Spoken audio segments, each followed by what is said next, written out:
Programa Visão Espírita. Apoio. Livraria Espírita Aguilon Ribeiro. Há 50 anos divulgando o livro e a doutrina espírita.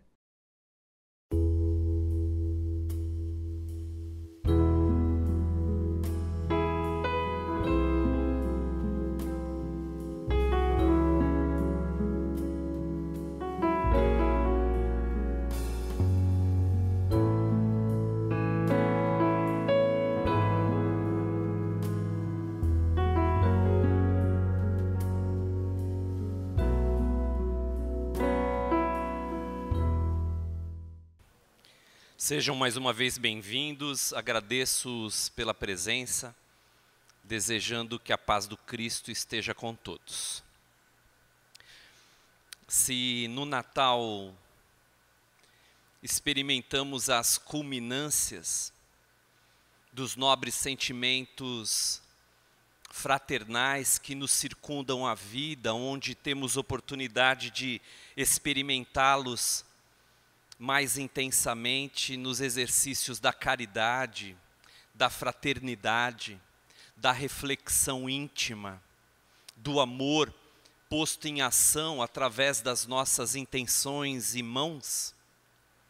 Não ignoramos que nas culminâncias da passagem do ano, nós experimentamos uma certa inquietação diante da mudança, diante das expectativas e propostas de renovação que invariavelmente experimentamos, especialmente nessas épocas de final de ano. É compreensível que seja assim, porque a vida se estabelece em ciclos, se desenrola em etapas, e nós experimentamos o início, o meio e o fim dos projetos que alimentamos intimamente. Não obstante estes círculos de trabalho, de renovação, algo, entretanto, nos impele a uma evolução, a um progresso e a uma mudança permanentes, que também não podemos desprezar. O fim do ano, portanto, palpita em nós com o desejo sincero de retomar atividades até então esquecidas, de levantar antigos projetos, de estabelecer novas metas renovadas e apropriadas aos nossos anseios e expectativas. E por isso mesmo nos dedicamos à necessária reflexão e meditação sobre o porvir. É natural assim que nos entreguemos nessa época do ano a retomada, quando não a continuidade, destes nossos importantes sonhos de ventura e de realizações. Entretanto, é justo que também elaboremos no campo de nossas reflexões algo sobre a possibilidade de concretização destas expectativas, destes anseios.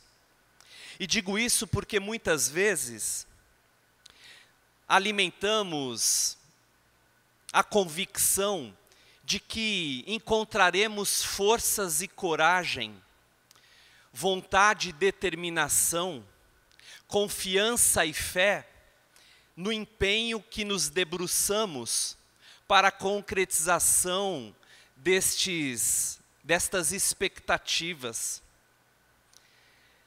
E desejamos então, porque é natural, porque é compreensível e diria mesmo indispensável, o estabelecimento das expectativas diante da possibilidade concreta de realizá-las. Uma recente pesquisa publicada nos Estados Unidos vai afirmar que somente 8% das pessoas conseguem concretizar os seus projetos anelados nas chamadas expectativas e promessas de fim de ano. 92% das pessoas não conseguem colocá-los na pauta da realização prática. E por conta disso, invariavelmente, elas permanecem entre a expectativa e a realização. Essa mesma pesquisa vai apontar que 80% das pessoas não chegam ao mesmo entusiasmo para a concretização de seus sonhos, de seus projetos, de suas realizações, já em fevereiro. Ou seja, até o carnaval, nós estaremos alimentando os anseios dos projetos de renovação que desejamos concretizar. A partir daí, podemos então considerá-los adormecidos até que o próximo ano chegue e novamente alimentemos em nós as mesmas expectativas e anseios. Parece que isso tem acontecido porque a expectativa de renovação e de mudança se dá apenas exteriormente. Parece que não assumimos o compromisso de renovação íntima, de mudança interior, que nos possibilite a solidificação de novas propostas. É verdade que no ponto de vista, no campo da esfera material, parece também que as nossas concretizações são mais fáceis de serem elaboradas. Parece que, ainda que encontremos as dificuldades naturais, com esforço, com dedicação, com trabalho e perseverança, nós temos concretizado estas expectativas. Entretanto, a reflexão que nos vemos impelidos a propor na noite de hoje, em virtude mesmo do ano novo que se aproxima, é exatamente sobre o caráter moral e espiritual que tanto buscamos aprimorar, que tanto desejamos construir. Se de um lado temos identificado as imensas dificuldades e desafios na superação de nossas próprias inquietações, de nossas dificuldades e embates interiores, nós não podemos deixar de relevar os aspectos de que a evolução nos convida permanentemente ao progresso. E o progresso deve ser assumido dentro de cada um de nós como objetivo essencial, duradouro e permanente em nossas vidas. Ao aspirarmos, portanto, transformações no campo moral, no campo espiritual, é justo que comecemos a buscar a transformação, a renovação que tanto desejamos internamente. E ela somente conseguirá alcançar o êxito que anelamos, caso sintamos essa força interior que se baseia em propósitos superiores, em conjugações de esforços e renovações bastante esclarecedoras no campo do entendimento. Por isso mesmo, Paulo de Tarso vem nos trazer uma importante advertência que não devemos desprezar. Em sua carta aos Romanos, no capítulo de número 12, no versículo de número 2, ele vai dizer: transformai-vos pela renovação de vossa mente, para que proveis qual é a boa, agradável e perfeita vontade de Deus. A assertiva paulina é das mais significativas e importantes nesse momento em que esperamos tantas boas e novas expectativas diante do novo ano que se aproxima. Temos identificado que nas nossas propostas transformadoras, muitas vezes acabamos por camuflar, por maquiar as nossas imperfeições, pelo fato de não as encararmos frente a frente, de não desempenharmos com vontade e coragem a identificação de nossas próprias mazelas, de nossas próprias limitações e imperfeições. Isso faz com que nós criemos mecanismos de defesas, de tal modo a acreditar numa mudança interior, sem, entretanto, assumir o compromisso diante dela. Sabemos que devemos ser melhores. Nos empenhamos em elucidar, esclarecer e trazer luz em nossos pensamentos e igualmente luz em nosso coração. Mas nas primeiras dificuldades, já nos damos conta do tamanho do desafio a ser empreendido. E basta que muitas vezes nos acomodemos ou ainda que protelemos determinadas ações no imperativo da renovação íntima para desistirmos ou então para adiarmos o esforço indispensável para esta renovação tão necessária ao nosso espírito, tão pertinente ao coração e à mente espiritista, especialmente. Se desejamos, portanto, sermos melhores no campo dos sentimentos, no campo da emoção e das ações, é justo conscientizarmos-nos de que essa renovação se deve dar inicialmente no campo da compreensão mental, do entendimento de que tais mudanças são absolutamente necessárias à nossa felicidade. Que para a buscarmos, é preciso primeiro que conheçamos quem somos nós verdadeiramente.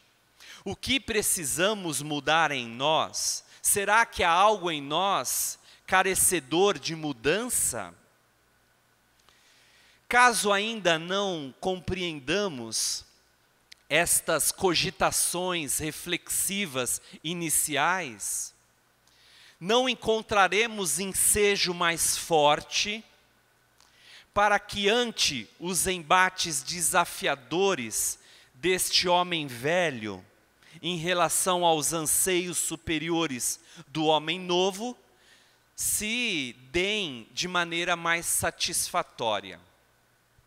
Militão Pacheco, médico Augusto Militão Pacheco, desencarnado no século passado, escreve uma mensagenzinha através da psicografia de Francisco Cândido Xavier, e ele vai dizer o seguinte: perante o bem,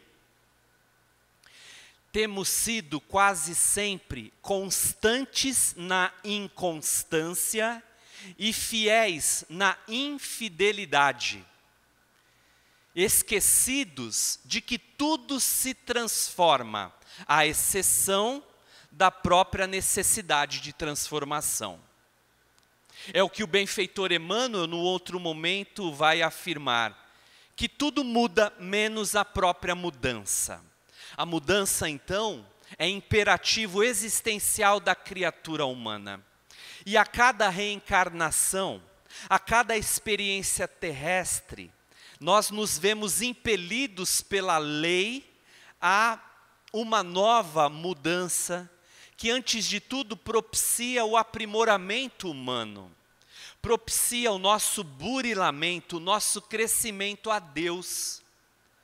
Se entendermos, portanto, que a mudança é facultativa, que nós podemos mudar nestas ou naquelas outras ocasiões, que nós talvez possamos permanecer tal qual nos encontramos, acomodados muitas vezes naquela escora que a inércia em muitas ocasiões propicia, nós não estaremos estabelecendo um compromisso efetivo com a própria proposta existencial, renovadora e pedagógica que o Mestre Jesus tem nos feito desde sempre.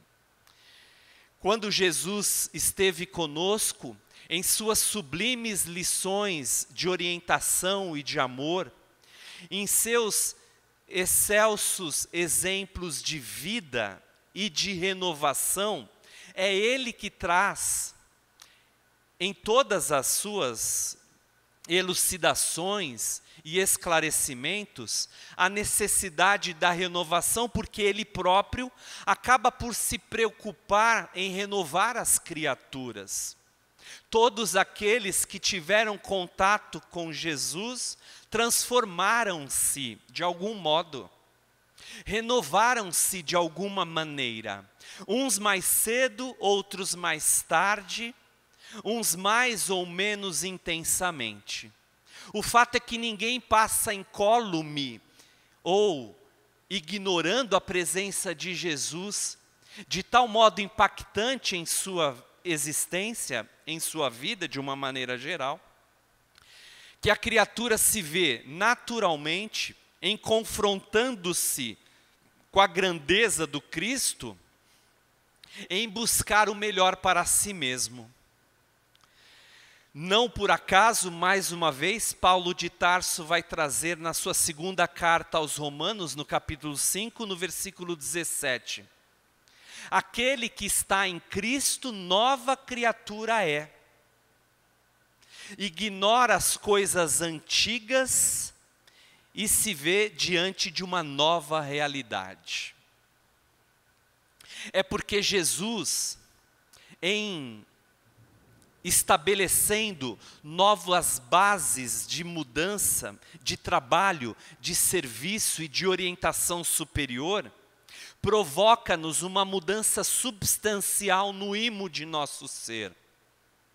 Talvez os amigos cogitem intimamente, sim, mas nem todos passam por isso. Nem todos, ao contato com as lições excelsas do Mestre Jesus, se mobilizam a transformações. É verdade, nem todos. Mas em algum momento isso naturalmente ocorrerá. Porque não há outra forma de alcançarmos a felicidade. Não há um outro caminho, senão esse através dele. Por isso ele vai afirmar com toda segurança, ninguém vai ao Pai senão através de mim.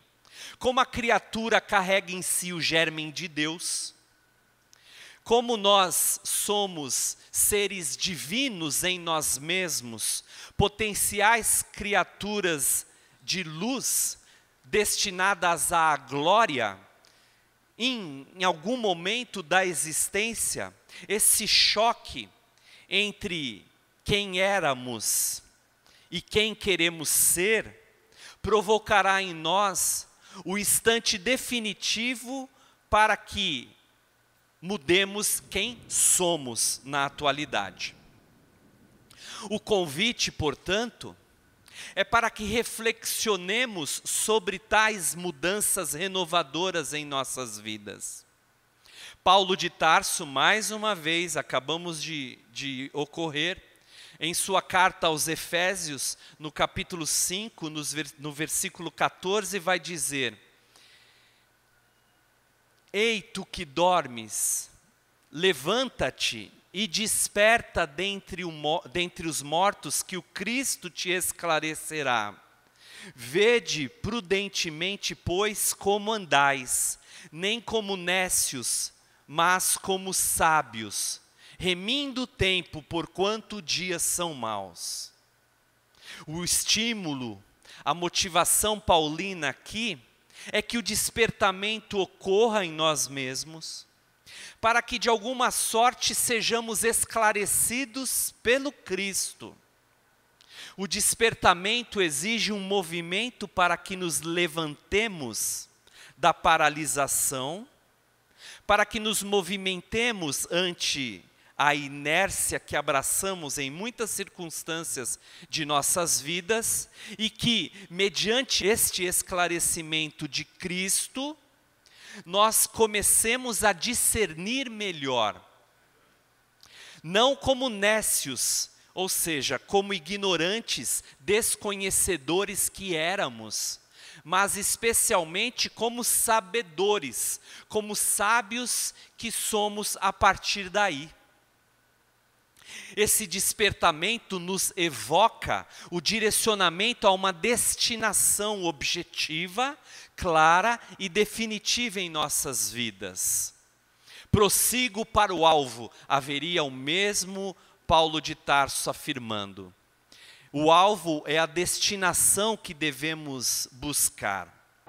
Se queremos a felicidade, se aspiramos à bondade, se desejamos intimamente a força e o estabelecimento do bem em nós mesmos, é justo que tenhamos muito clarificados em nossas mentes qual destino e qual objetivo. A partir daí, todos os processos de renovação, de transformação se darão, porque mais receptivos, mais sensibilizados, identificaremos também com mais facilidade as oportunidades de aprendizado e de transformação que a vida por si só nos convida a manter.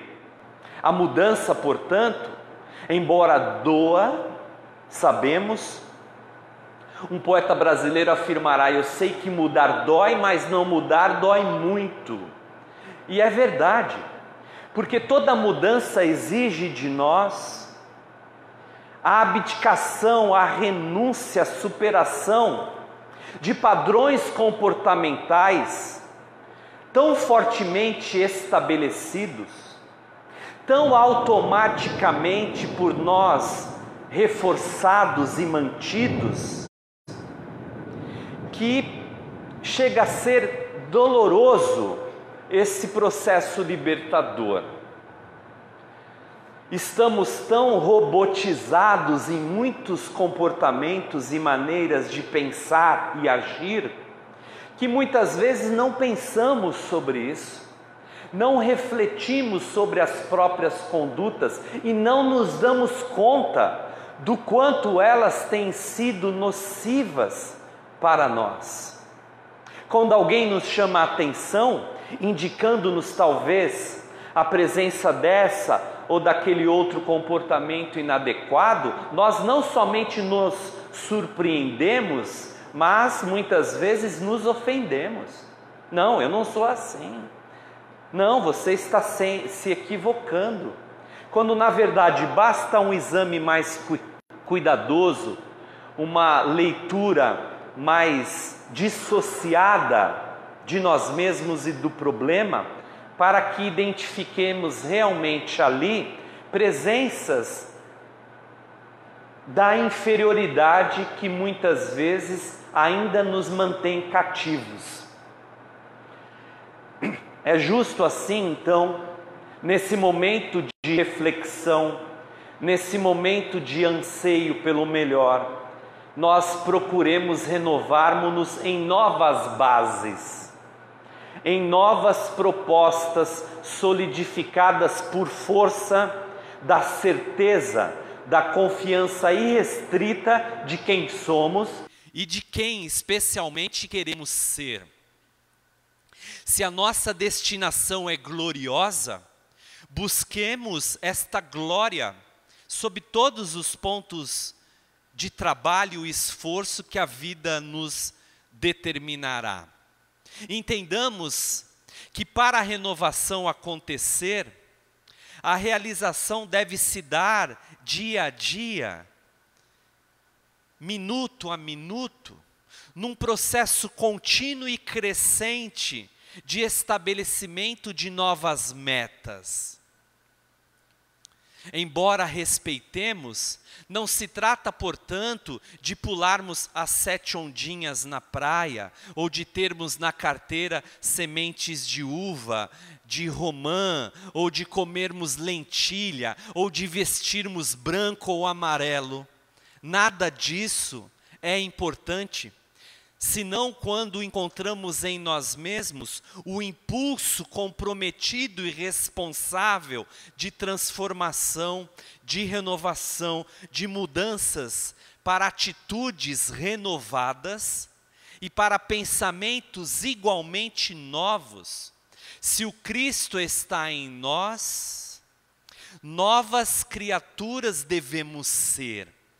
Portanto, entendendo que somos de fato seres propiciadores de felicidade a nós mesmos, buscando assim a renovação no exercício do bem, na manutenção da gentileza, nas atitudes, embora pequeninas e discretas, do silêncio em prece e oração, e tudo mais que pudermos desempenhar.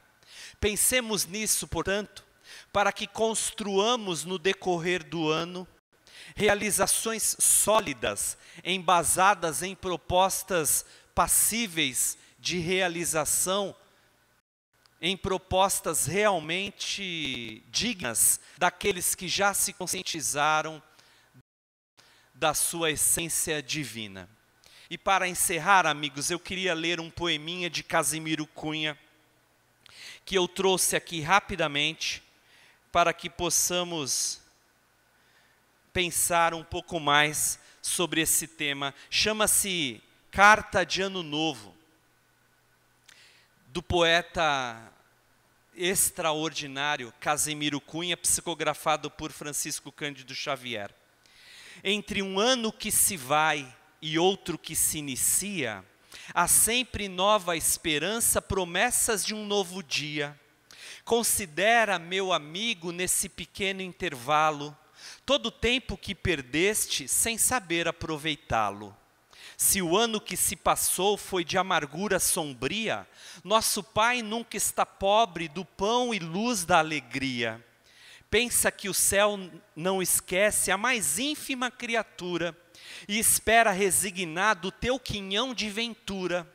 Considera, sobretudo, que precisas, doravante, encher de luz todo o tempo da bênção de cada instante. Sê na oficina do mundo o mais perfeito aprendiz, pois somente no trabalho teu ano será feliz. Não esperes recompensas dos bens da vida terrestre, mas volve toda a esperança à paz do Divino Mestre. Nas lutas nunca te esqueças deste conceito profundo: o reino da luz de Cristo não reside neste mundo. Não olhes faltas alheias, não julgues o teu irmão, vive apenas no trabalho da tua renovação. Quem se esforça de verdade sabe a prática do bem, conhece os próprios deveres e não censura ninguém. Ano novo pede ao céu que te proteja o trabalho, que te conceda na fé o mais sublime agasalho. Ano bom, Deus te abençoe no esforço que te conduz das sombras tristes da terra para as bênçãos de Jesus. Feliz ano novo a todos vocês, amigos e amigas. Muita paz a todos. Obrigado.